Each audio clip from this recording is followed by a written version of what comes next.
Hendrik Silverio, alias Hex. Gaano ka nakakatagal nagtatrabaho sa Alleviate Solutions?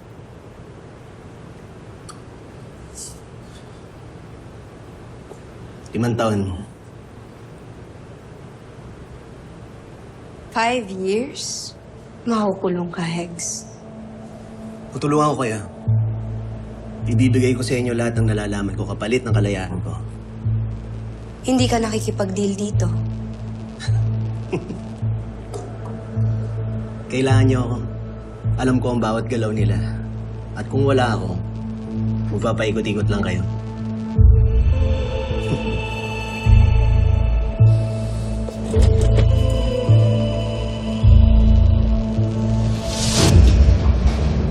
You're actually considering it.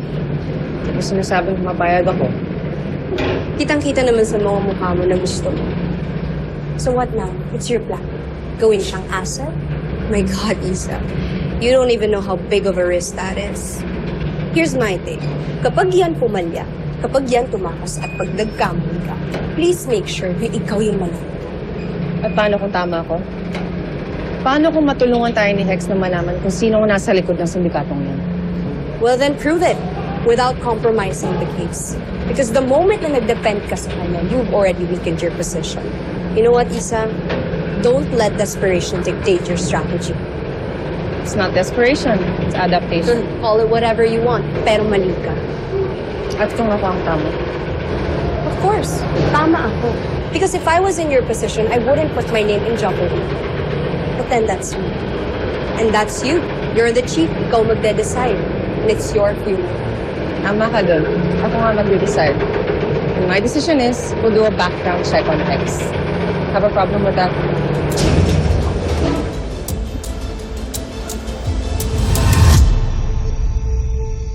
Nagtanong na rin kami sa mga tricycle drivers at sa mga ibang kamag-anak namin sa ibang lugar.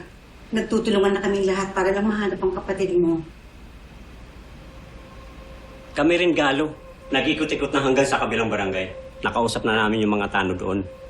Naka-alerto na sila. Kaya nga, Galo, nagdasal na nga rin kami at nagtirik ng kandila para kay Sunshine. Galo, babalik din siya. Dasal lang. Ako rin, Kuya. Nag-post na rin ako sa lahat ng mga groups, tsaka pinakalat ko na sa lahat ng mga kakilala ko yung picture ni Sunshine. Hindi ako titigil, Kuya. Ako din, Galo. Ito, gumawa ako ng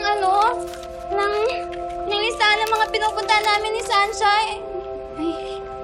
Ay, parang grocery list na pala to. Sorry. Sus Mariosip naman, Micaela. Nawawala na nga si Sunshine. Alaga naman pumunta pa yon o bumalik-balik pa doon sa mga lugar na pinupuntahan niyo. Oh, talaga? Oo nga. Pero malay nyo naman, di ba? Nakatakas siya. Nailing yung driver, namasyal. Ganun.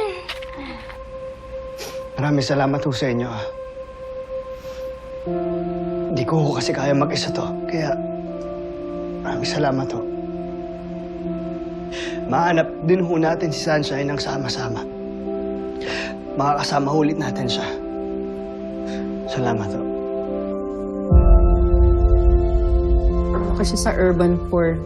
So bata pa lang survival mode na si Hex. Computer repairman ang tatay niya. So he learned very early kung paano gumalaw sa systems.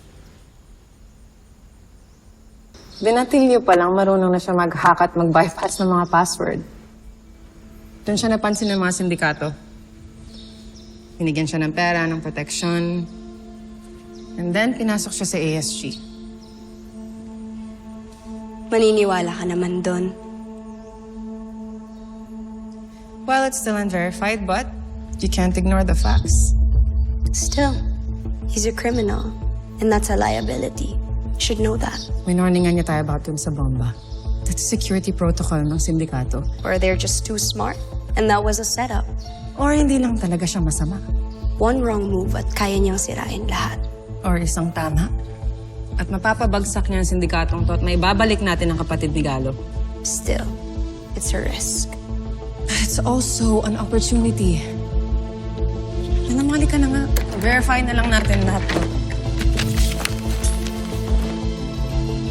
Saan? Isa!